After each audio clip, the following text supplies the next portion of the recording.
တာတို့သမီးတို့ရေဒီနေ့လေမမိုးတို့ညခောက်ဆွဲကြော်စားကြမယ်နော်ဒီမှာညခောက်ဆွဲဒါညခောက်ဆွဲဒါဒါမုံလာဥနီရယ်ဂေါ်ဘီရယ်ဘူစားပဲရယ်နော်ဒါပဲပြားလေးကိုကြော်ပြီးတော့သေးသေးလေးပြန်ညှက်ထားတာဒါကြက်သားကစားစနွင်းချုံမုံနေထားပြီးသားနော်ဒီမှာကတော့ကြက်သွန်ဖြူရယ်ဂျင်းရယ်ကြက်သွန်နီရယ်ကိုနှုတ်ဆင်ထားတာဒါမုံဆက်ပြမယ်နော်ဒါကတော့ပဲငံပြားရည်အကြည့်ပါကြာညွတ်ပဲငံပြားရည်ပေါ့နော်ပဲငံပြားရည်ထည့်မယ်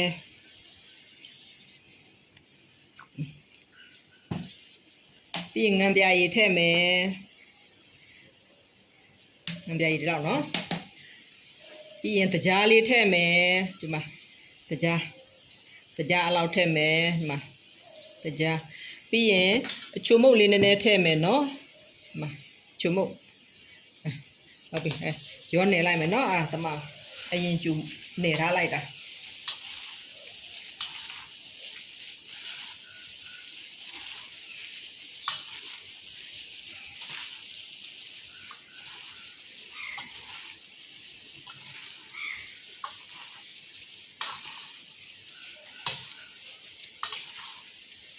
ကဲရပါပြီ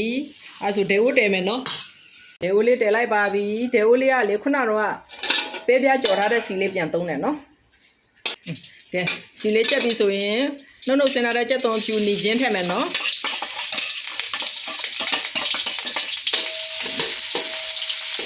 ကြက်သွန်ဖြူနီချင်းထည့်မယ်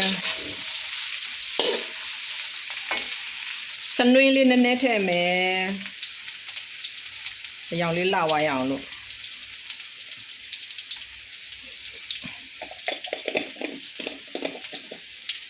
ပြီးတော့လေအယောက်တင်မုတ်လေးနဲ့ထည့်မယ်နော်ရုပ်ဒီအယောက်တင်မုတ်လေးညင်မယ်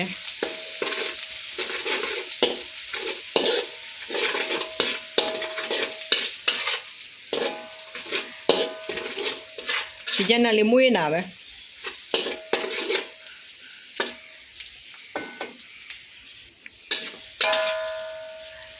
ရပါပြီအဲ့ဒါဆိုရင်ကြက်သားလေးထပ်ထည့်မယ်နော်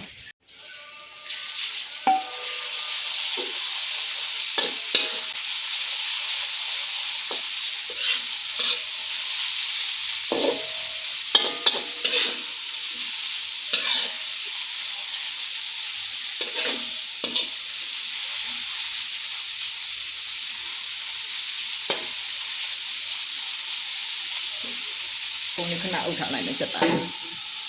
ကဲဖွင့်ကြည့်လိုက်မယ်နော်ဒီလေးပြန်နေပြီမိုးတို့ဒီထဲကိုလေရေလေးနည်းနည်းထည့်မယ်သိလားအသီးရွက်တွေပါထည့်ကြုံမယ်ဆိုတော့ရေလေးနည်းနည်းထည့်မယ်စက်သားလေးပိုးပြီးပြော့နူးဣဝအောင်လို့နော်ခဏလေးပြန်အုပ်ထားလိုက်မယ်ဖွင့်မယ်နော်โอเคမွေးနာပဲအဲ့ဆိုရင်ဗာထည့်မယ်ဆိုတော့ဒီမှာဒါလေးထည့်မယ်နော်ဂေါ်ဘီရဲ့ဥနီရဲ့ဘူစားပဲထည့်မယ်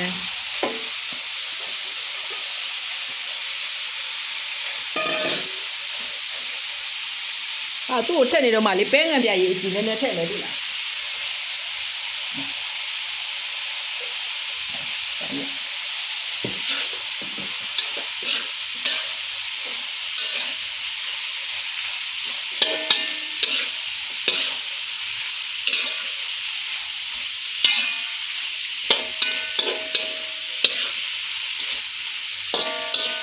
သမအောင်မွေလိုက်မယ်နော်သမအောင်မွေပြီးအဖုံးလေးခဏအုပ်ထားလိုက်မယ်အဲ့ဒါမှအသီးရွက်လေးလူသွားရအောင်လို့အဖုံးလေးခဏအုပ်ထားမယ်နော်ရပါပြီကဲအဖုံးပွင့်မယ်โอเคနေနူးပြီလေလားနူးပြီဆိုတော့ဗာထည့်မယ်ဒီမှာဘမိုးတို့ပဲပြားထည့်မယ်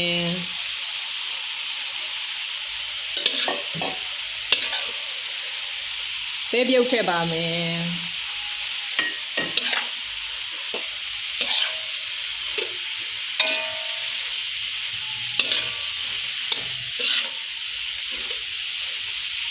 ကျက်ဥပါတစ်လုံးထည့်မယ်နော်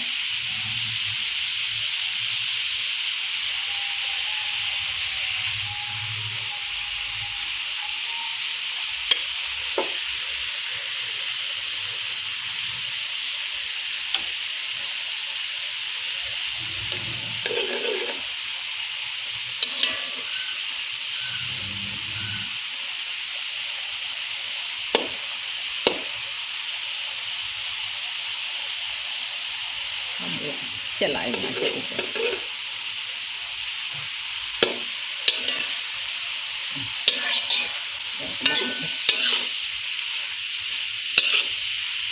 လေဒီမှာညက်ခောက်ဆွဲလေးထည့်လိုက်တော့မယ်နော်ညက်ခောက်ဆွဲထည့်ပြီးသမအောင်မွေးမယ်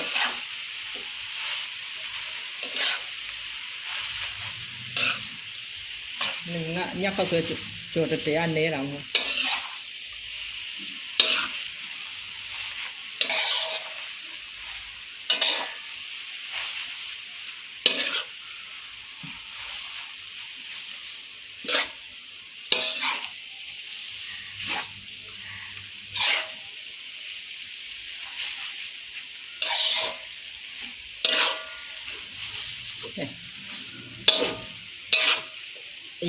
ရတာရှိတယ်ညခောက်ဆွဲကြော်လေးပါ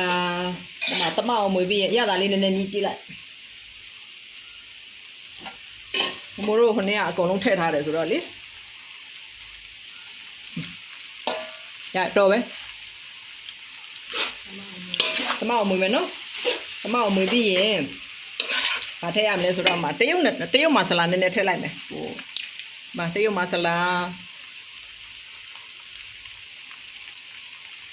ရပါပြီအဲ့ဒါကိုတမအောင်မွေးလိုက်ရပြီနော်မီးပိတ်လိုက်လို့ရပြီရပါပြီကဲကြော်စားကြည့်ကြနော်သားတို့သမီးတို့အားလုံးအဆင်ပြေကြပါစေအရန်ကောင်းတဲ့ညခောက်ဆွဲကြော်လေးစားကြပါအောင်ဒါပဲနော်နောက်နေ့ကျရင်နောက်တစ်မျိုးထပ်စဉ်းစားကြတာပေါ့သားတို့သမီးတို့နော်